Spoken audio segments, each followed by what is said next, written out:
So Macoupin County, we're about halfway between Springfield and St. Louis on I-55. We've got tons of farms. You know, if you're traveling, get prepared, you might get stuck behind a tractor. Our courthouse was built in 1867. Our space for elections in particular has been shrinking over the last 13 years, and at the same time, vote by mail has been expanding. We've done the best we can with the space that we have. We've got an old boiler room that we use for election storage. There's like no air conditioning, like it's no heat, it's hot. Where, you know, we store equipment. It's kind of just spread all over the place, you know, the top of the building, I mean, this floor, ground floor, basement area, like they call it like the dungeon. I think most voters, while they appreciated the fact that they got to early vote, especially towards the end, were aware that this could work better. You know, you got to park outside and then walk a little ways. Then you have to go through security. Either get on the elevator, take a flight of stairs. Go to the wrong floor. We had voting machines set up out in the hallway. Since early voting is becoming more and more and more popular and we're having more and more people take advantage of it,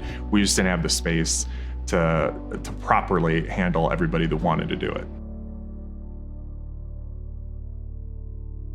We would love for the federal government or the state government to maybe start moving some more consistent election funding our way. But until that happens, you know, having a grant like this fill that need is just a lifesaver. It's like anything customer service related. You want the person who's doing it to feel like, yeah, this was enjoyable. Yeah, I would do this again. This is our new voting center. Here, instead of trying to vote out in the middle of the hallway, we have a dedicated room. You walk in, you go to the table, you check in.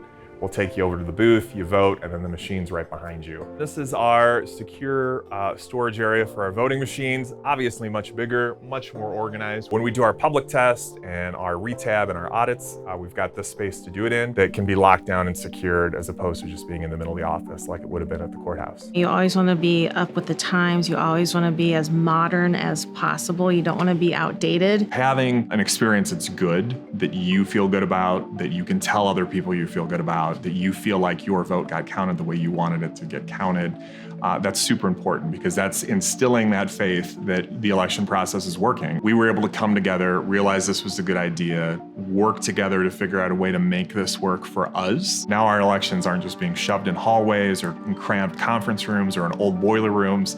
It's a voting center. It's a designated space just for this. We're fully ADA compliant over here. You pull right in, the parking is right in front of the building. Usually people are in and out within 5 minutes. We'll make sure every voter has a good experience, can trust that their vote's getting counted, and feels like the election process worked for them. This building, this grant, this opportunity helps make sure that's going to happen in Macoupin, and hopefully that's something that can happen in rural counties all across the country.